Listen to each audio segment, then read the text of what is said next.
আন্তর্জাতিক নারী দিবস উপলক্ষে বাংলাদেশ উইমেন্স ইন্সপিরেশনাল অ্যাওয়ার্ড 2025 পেলেন 40 জন বিশিষ্ট নারী।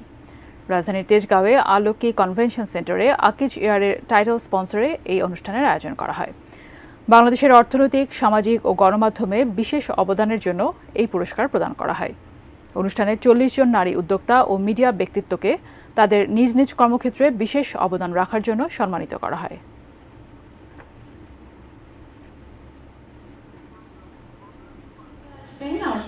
এখনো নারীরা অনেক কিছু